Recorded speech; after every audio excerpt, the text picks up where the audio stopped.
In the heart of the Arizona desert, where the sun blazed fiercely during the day and the nights turned bitterly cold, there lived a woman named Eleanor.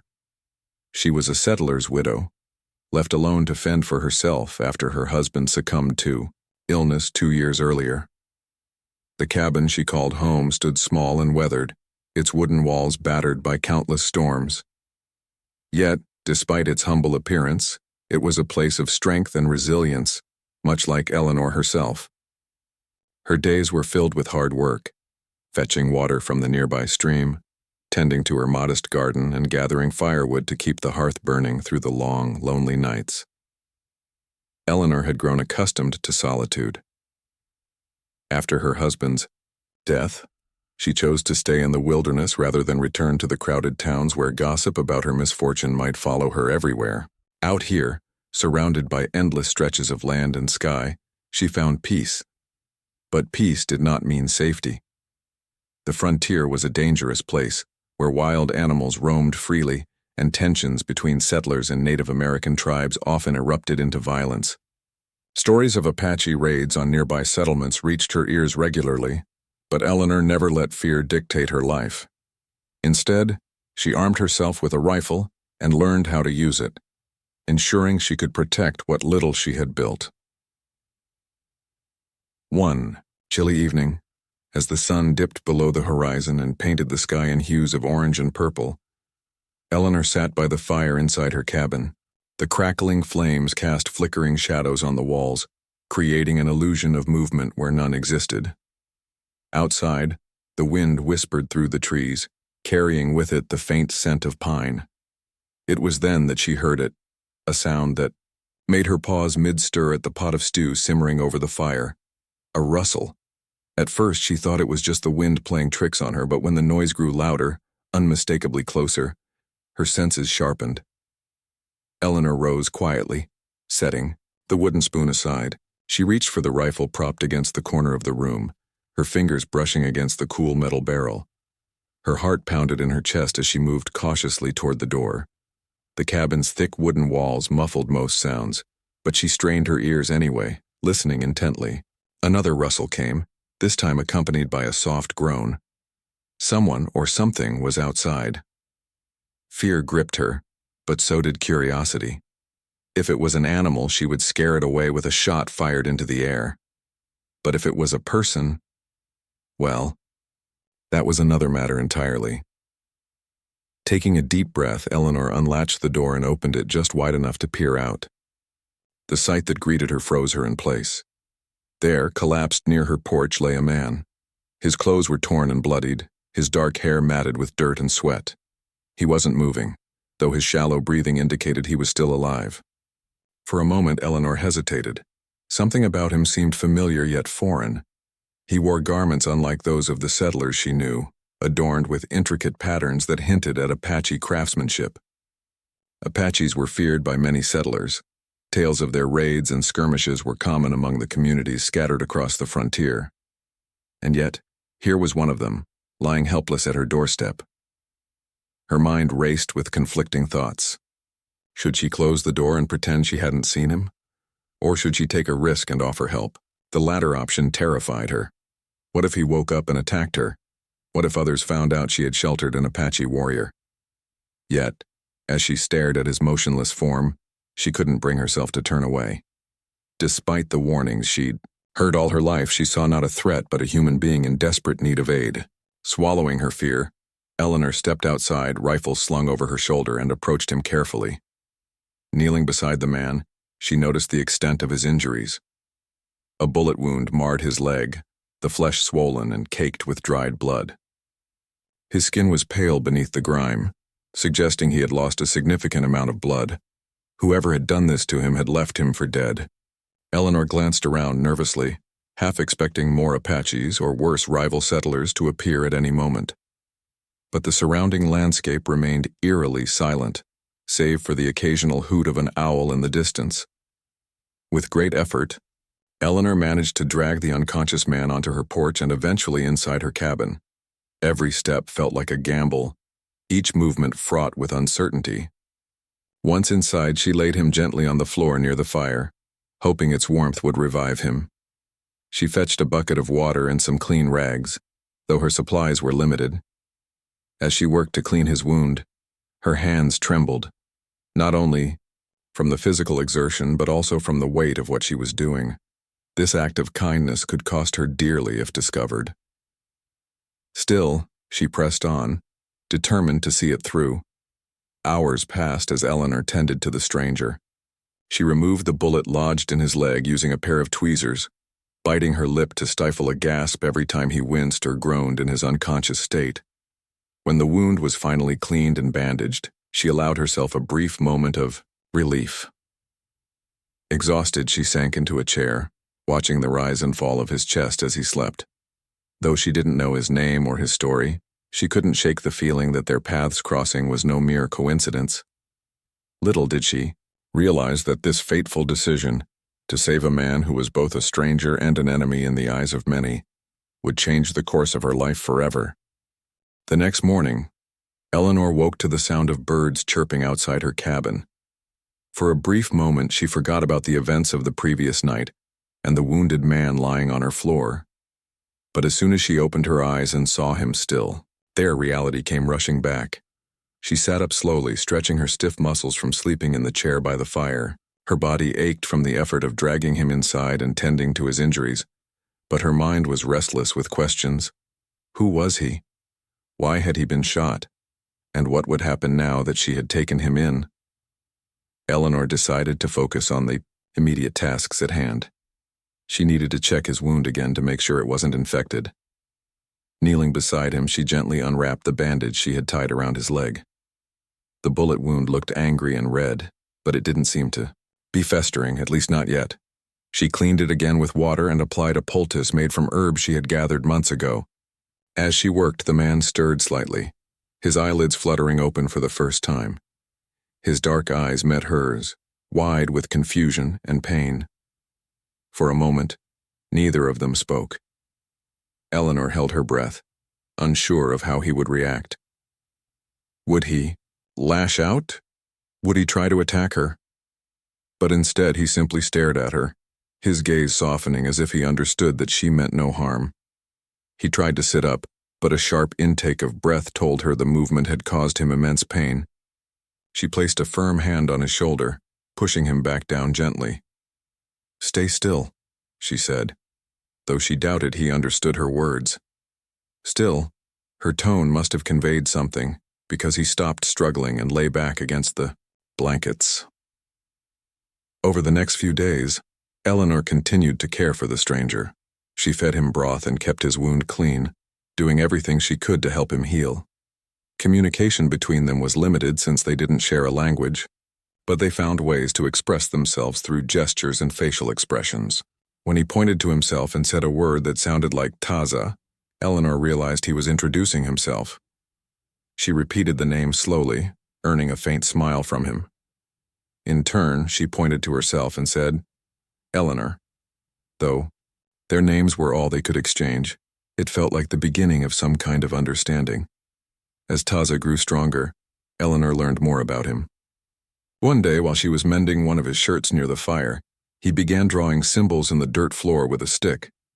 At first, she didn't understand what he was trying to show her, but then he mimicked the sound of galloping horses and pointed toward the horizon. It dawned on her that he was telling her about the raiders who had attacked him. From what little she could piece together, it seemed Taza had been ambushed by rival Apache warriors who wanted to steal horses from his tribe. He had managed to escape but had been shot in the process, leaving him stranded far from home. This revelation troubled Eleanor. If rival Apache groups were hunting him, it meant he wasn't safe even after he recovered. What's more, she knew that settlers in the area wouldn't hesitate to capture or kill an Apache warrior if given the chance. She couldn't let that happen, not after she had gone to such lengths to save him. Yet keeping him hidden indefinitely wasn't a solution either. Sooner or later, someone would find out about him, and when they did, Eleanor feared the consequences. Despite these worries, a strange sense of companionship began to grow between them. They fell into a routine, each contributing what they could to maintain the cabin and its surroundings. Taza, though still weak, insisted on helping Eleanor with chores, He showed her how to sharpen her knife using a smooth stone and demonstrated techniques for building a fire that burned hotter and longer. In return, Eleanor taught him simple English phrases like thank you and good morning. Their interactions were awkward at times, filled with misunderstandings and bursts of laughter when something went wrong. But beneath it all, there was a growing mutual respect. One evening, as they sat together by the fire, Eleanor noticed Taza staring at her with an intensity that made her uncomfortable. She wondered if he was thinking about his family or his tribe, wondering why fate had brought him here of all places. Unable to bear the silence any longer, she asked softly, "Do you miss your people?" Of course, he didn't understand her question, but the look in his eyes suggested he did. He nodded slowly, his expression somber. Then, surprising her, he reached out and touched her hand briefly before pulling away. It was a small gesture, but it spoke volumes. For the first time, since they had met, Eleanor felt a pang of sadness, not just for Taza, but for herself too. She missed having someone to share her life with, someone who truly understood her struggles and joys. Days turned into weeks, and Taza's strength improved steadily. He could walk short distances without assistance, though his injured leg still caused him pain. Eleanor knew it wouldn't be long before he was well enough to leave. Part of her dreaded the thought of being alone again, but she also knew she couldn't keep him here forever. He belonged with his people, not cooped up in a settler's cabin.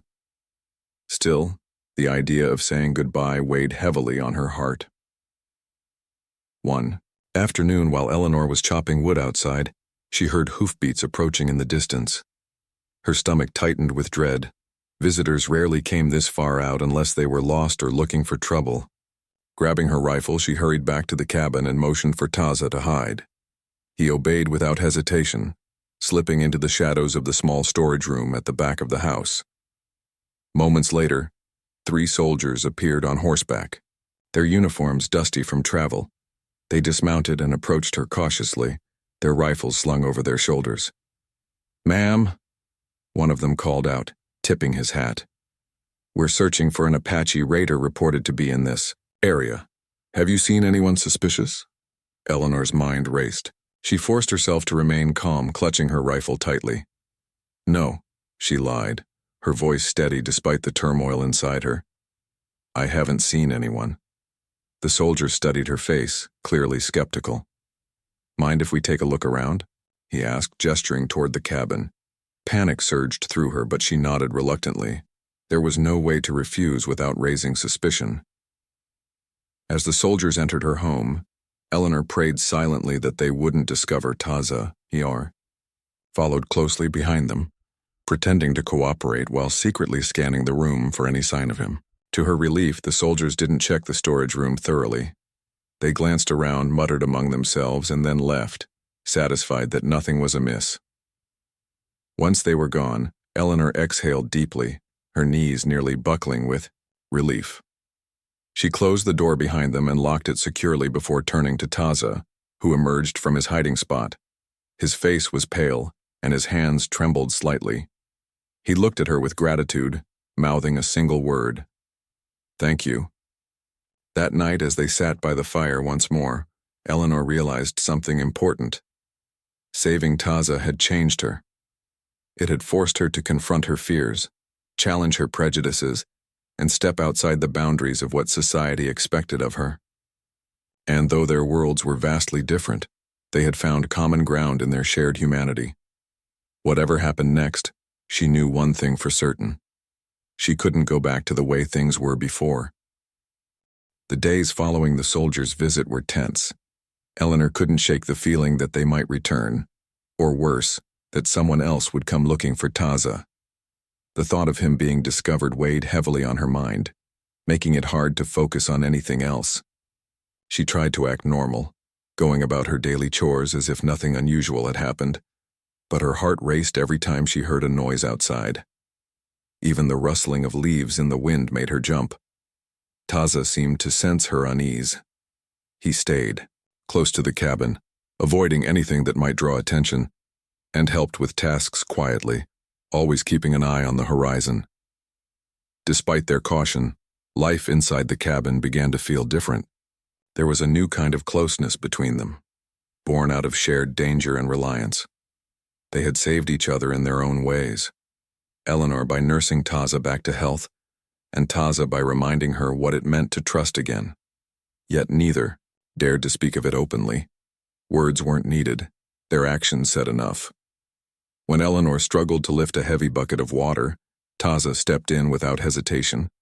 When Taza winced while walking too far on his injured leg, Eleanor handed him a sturdy stick to use as a cane. These small moments built a connection that neither could deny, even if they didn't fully understand it themselves.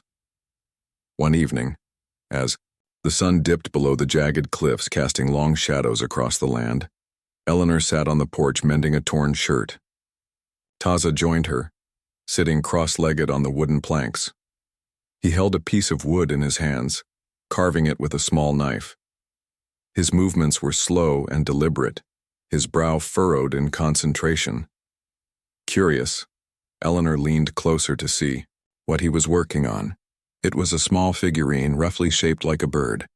Though it wasn't perfect, the care he put into it was evident. When he noticed her watching, he smiled faintly and held it out to her. "For me?" she asked, pointing to herself. Taza nodded, placing the carving in her palm. She turned it over in her hands, marveling at its simplicity yet profound meaning. It wasn't just a gift, it was a gesture of gratitude, a token of friendship. Her throat tightened with emotion, and she whispered, "Thank you." Though he likely didn't understand her words, the look in his eyes told her he knew exactly how she felt. As the weeks passed, Taza's recovery progressed steadily. He could now walk longer distances without pain, and his strength was returning. But with each passing day, Eleanor grew more conflicted. She knew he couldn't stay forever. His tribe was somewhere out there, waiting for him, or perhaps mourning him, believing him dead. The thought of sending him away filled her with dread. What if he didn't make it back safely? What if those who had ambushed him found him again? And what about her? How would she face the silence of the cabin once he was gone? Her fears deepened one morning when she spotted riders approaching from afar. At first, she hoped they were travelers, passing through, but as they drew closer, her stomach sank. It was the same group of soldiers who had visited before. This time, however, they weren't alone. A man dressed in plain clothes accompanied them, a settler named Mr. Griggs, known for his hatred of Apaches.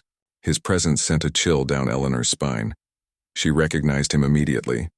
He had been among those who spread rumors about Apache raids after her husband's death. If anyone could identify Taza as an Apache, it was him. Panic surged through her veins. She rushed inside and motioned for Taza to hide just as she had done before. But this time Taza hesitated. He looked at her, then at the door, his expression unreadable. Finally he nodded and slipped into the storage room, closing the door behind him. Eleanor took a deep breath, trying to steady her trembling hands. She grabbed her rifle and stood near the entrance, ready to confront whoever came through the door. The soldiers dismounted and approached the cabin, their boots crunching against the dry earth. Mr. Griggs led the way, his face twisted into a smug grin. "Morning, ma'am," he said, tipping his hat. "We're still hunting that Apache raider, thought we'd check in again." Eleanor forced a smile, though her insides churned. "I already told you, I haven't seen anyone," she replied, her voice firm despite the fear bubbling beneath the surface. Mr. Griggs narrowed his eyes, clearly unconvinced. "Mind if we take another look around, just to be sure?" She hesitated, knowing refusal would only raise suspicion. With a reluctant nod, she stepped aside, allowing them to enter. The soldiers spread out, inspecting every corner of the cabin. Eleanor followed closely, her heart pounding as they moved toward the storage room. One soldier reached for the door handle, and Eleanor's breath caught in her throat.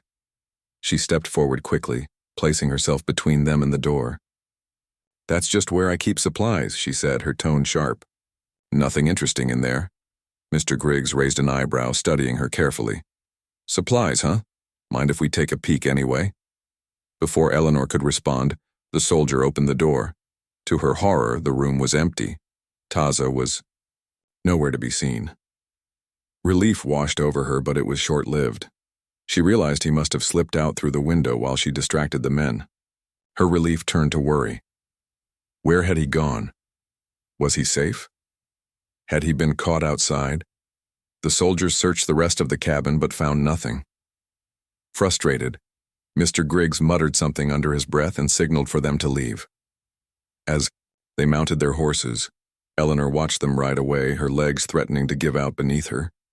Once they were out of sight, she bolted to the storage room and flung open the window. Outside, she saw Taza crouched in the bushes, his chest rising and falling rapidly. He had risked everything to avoid capture. "Come inside," she urged, pulling him up gently. He limped back into the cabin, his face pale but resolute. For a moment, they simply stared at each other, the weight of what had just happened hanging in the air.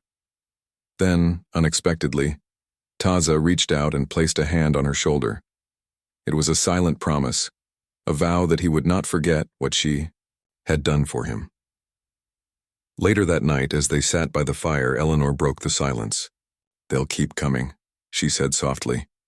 "They won't stop until they find you." Taza nodded, understanding the gravity of her words. He gestured toward himself and then pointed east, mimicking the flight of a bird. He was telling her he needed to leave, to return to his people before it was too late. Tears welled up in Eleanor's eyes, but she blinked them away. She knew he was right. Staying any longer would only put them both in greater danger.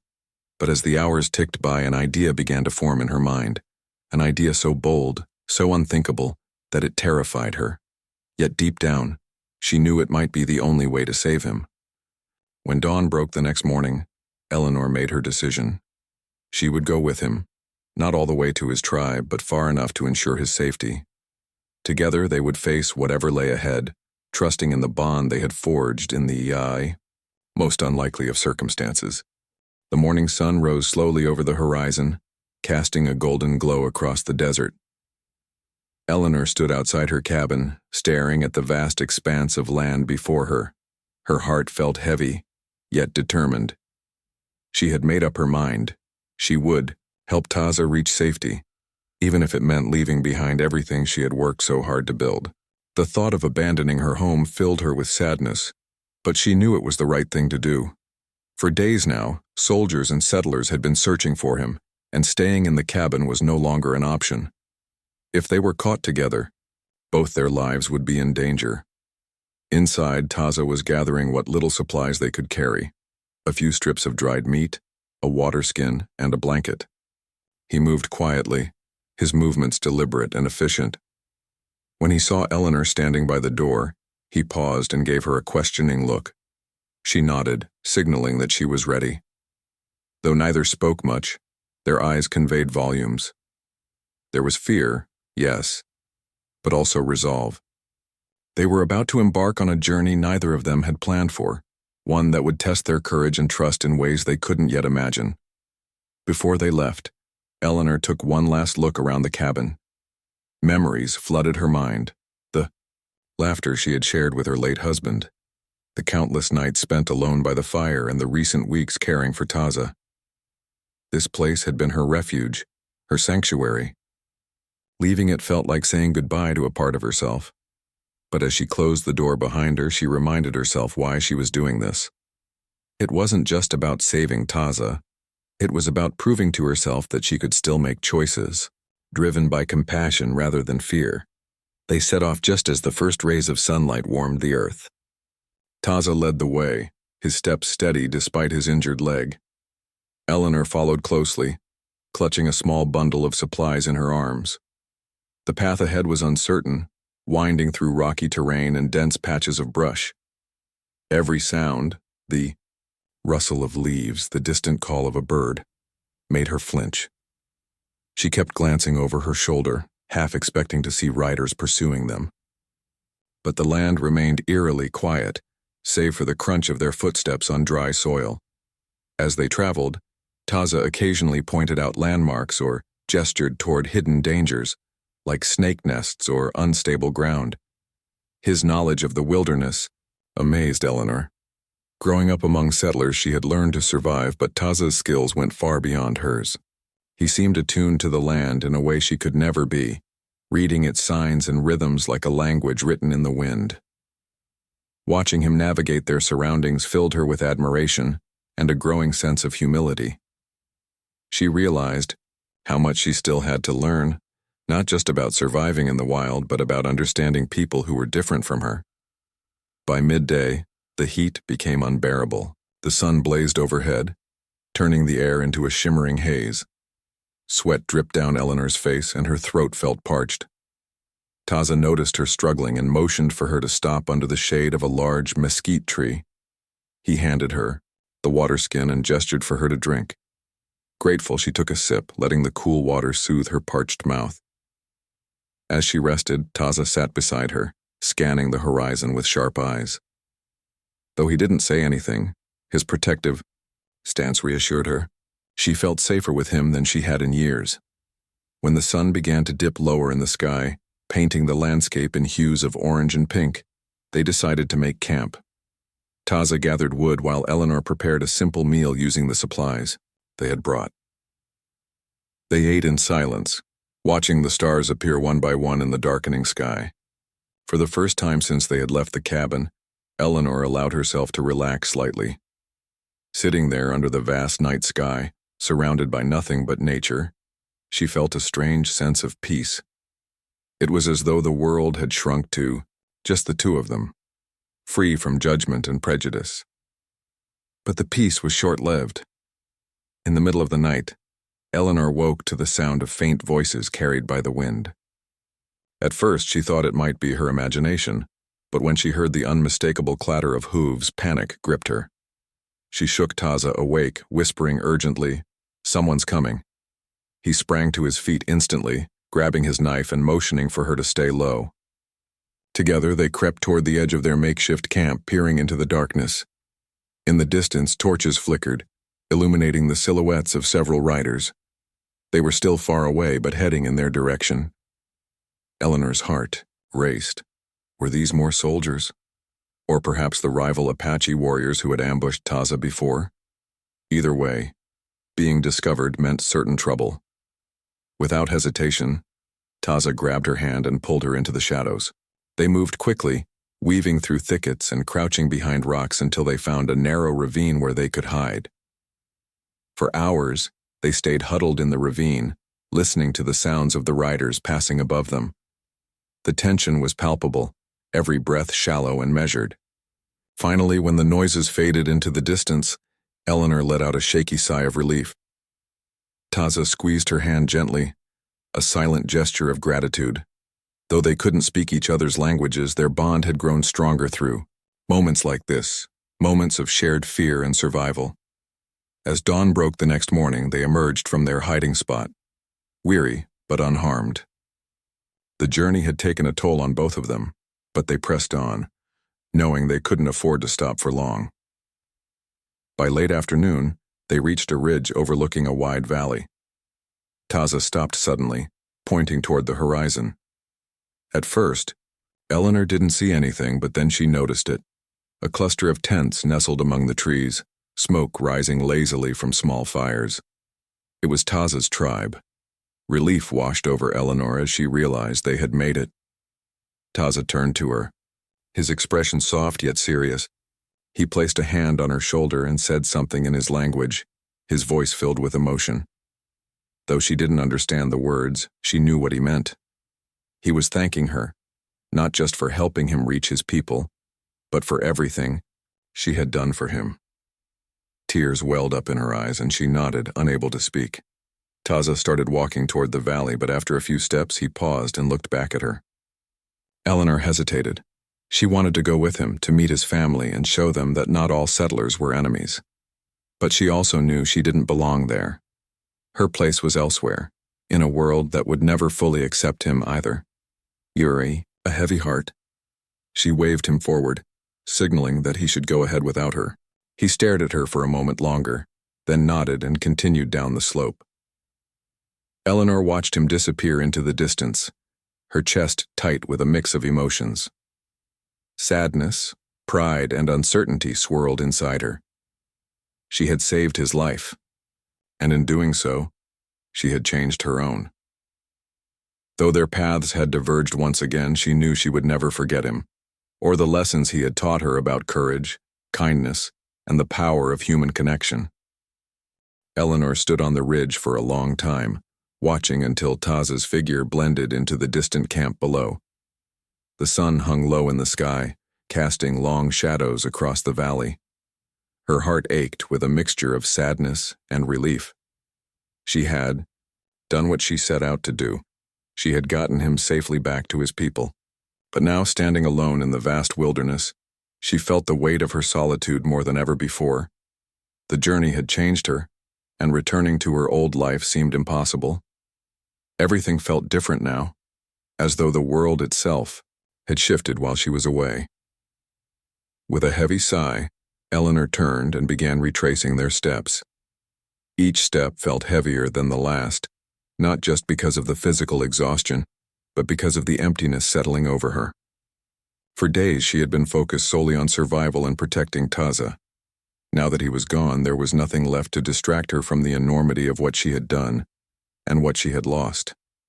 She walked slowly, taking breaks whenever her legs gave out or when memories threatened to overwhelm her. At night she slept under the stars, wrapped in the thin blanket they had brought along. It smelled faintly of smoke and earth, reminding her of Taza's quiet presence beside her. On the third day of her return journey, Eleanor noticed hoofbeats approaching from behind. Panic surged through her veins as she scrambled to hide behind a cluster of rocks.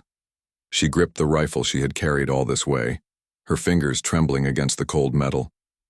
When the riders came into view, however, her breath caught in her throat. It wasn't soldiers or settlers, it was Taza, flanked by two other Apache warriors.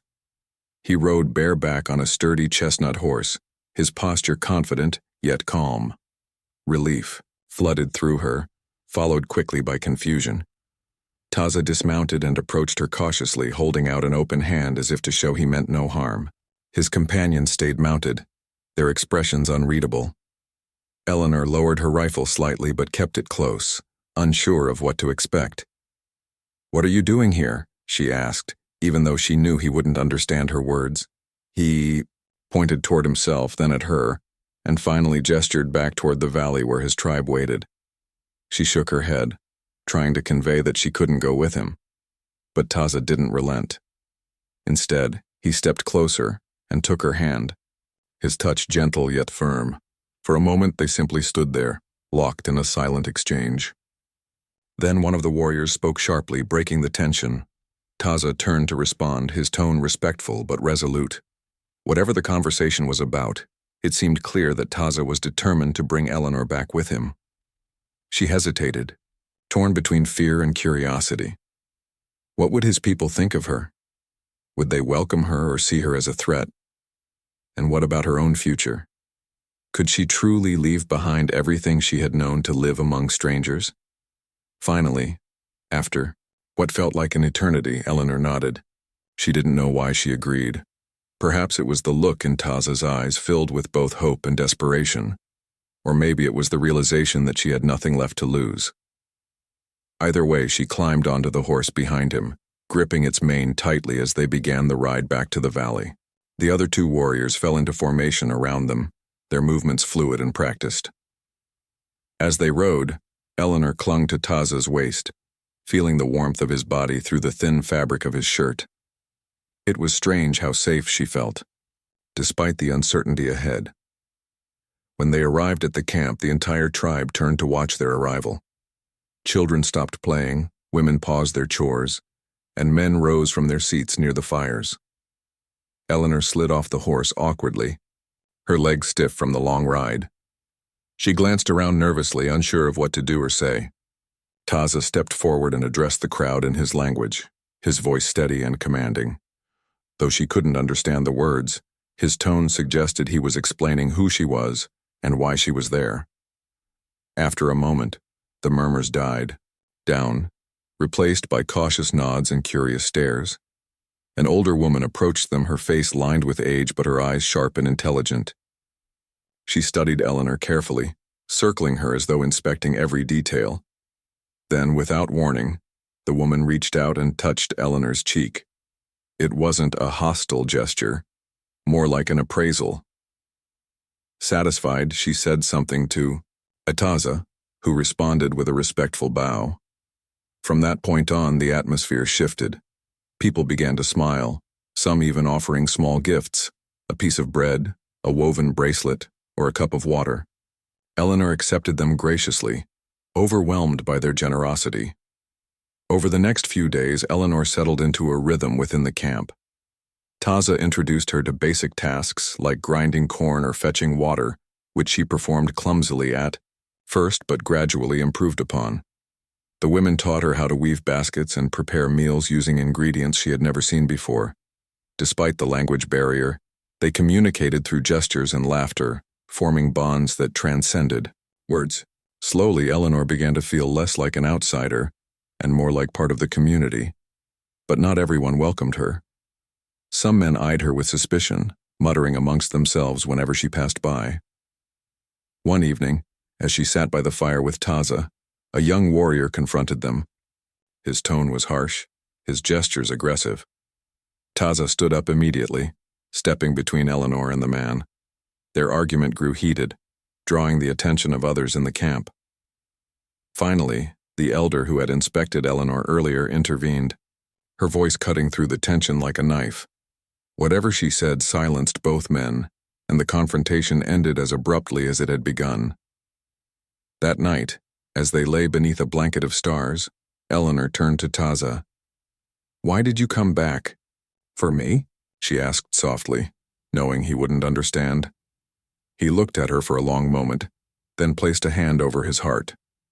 It was a simple gesture, but it spoke volumes.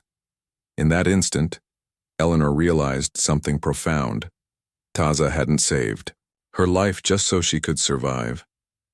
He had saved her so she could truly live. And perhaps in some small way, she had done the same for him. As the days turned into weeks, Eleanor found herself growing more comfortable in the camp. She learned new skills, made friends, and discovered a sense of belonging she hadn't felt since her husband's death. Yet deep down, she knew this arrangement couldn't last forever. The divide between their worlds was too great, and sooner or later, reality would catch up with them. Still, for now, she chose to embrace the moment, cherishing the connection they had forged against all odds. Whatever happened next, she knew one thing for certain. Her life would never be the same again. Weeks turned into months, and Eleanor's life among the Apache tribe became a mix of challenges and unexpected joys. She learned to adapt to their ways, finding beauty in traditions she had once dismissed as foreign. The mornings began early, with the sun painting the valley in hues of gold and pink. Eleanor joined the women in grinding corn, weaving baskets and tending to the children who often followed her around, fascinated by her pale skin and strange accent. Though she still struggled with the language, she picked up enough words to communicate basic thoughts, and her laughter often bridged the gaps where words failed. Taza remained at her side, his presence a constant source of comfort. Together they worked on tasks that required teamwork, repairing shelters, gathering firewood, or hunting small game. Their bond deepened with each passing day, built not just on gratitude, but on mutual respect and understanding. Yet, despite the harmony she felt within the tribe, Eleanor couldn't ignore the whispers that occasionally reached her ears. Some of the men, particularly the younger warriors, resented her presence. They saw her as a settler, a reminder of the conflicts between their people and hers. Taza shielded her from their hostility whenever possible, but Eleanor knew it was only a matter of time before tensions boiled over. One evening, as the tribe gathered around the central fire for storytelling, an elder stood up to speak. His voice carried authority, commanding silence from the crowd. He pointed toward Eleanor, his gaze steady and unyielding. For a moment she feared he was about to accuse her of something, to demand her removal from the camp, but instead, he began recounting a tale, one that seemed familiar yet foreign. Through gestures and fragments of words she understood, Eleanor realized he was telling the story of how she had saved Taza's life. The narrative wove through details of her bravery, her defiance of soldiers, and her decision to help him return home. As the elder spoke, the crowd listened intently, their expressions shifting from curiosity to admiration. When the story ended, the atmosphere changed. People clapped softly, nodding in approval. Even those who had been skeptical of her before now looked at her with newfound respect. Taza smiled at her, his eyes shining with pride. It was a turning point, not just for Eleanor, but for the entire tribe. Her actions had proven that kindness could transcend boundaries, even in a world divided by fear and mistrust. But peace is fragile, especially in times of conflict.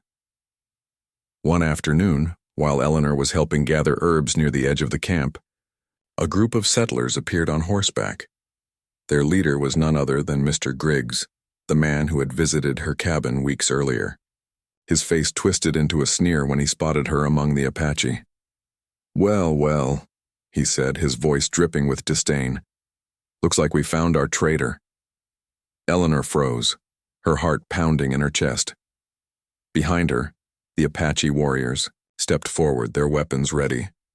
Tension crackled in the air like lightning before a storm. Mr. Griggs dismounted and approached her, ignoring the glares of the tribe. "You've got some explaining to do," he growled.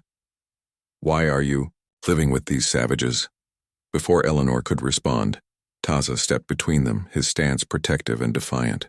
"Leave her alone," he said in broken English, surprising everyone, including Eleanor. Mr. Griggs laughed bitterly. "Or what? You'll attack us? We outnumber you." The situation grew volatile, with both sides refusing to back down. Eleanor knew bloodshed was inevitable unless someone intervened. Summoning every ounce of courage, she stepped forward, placing herself between Taza and Mr. Griggs. "Stop this," she said firmly. "There doesn't need to be fighting." Mr. Griggs scoffed. "You're one of them now, aren't you? A traitor to your own kind." "I'm not a traitor," Eleanor replied, her voice steady despite the fear coursing through her veins. "I'm trying to survive just like everyone else, can't you see that?" Her words seemed to give Mr. Griggs pause, but only briefly. "Surviving doesn't mean betraying your people," he snapped.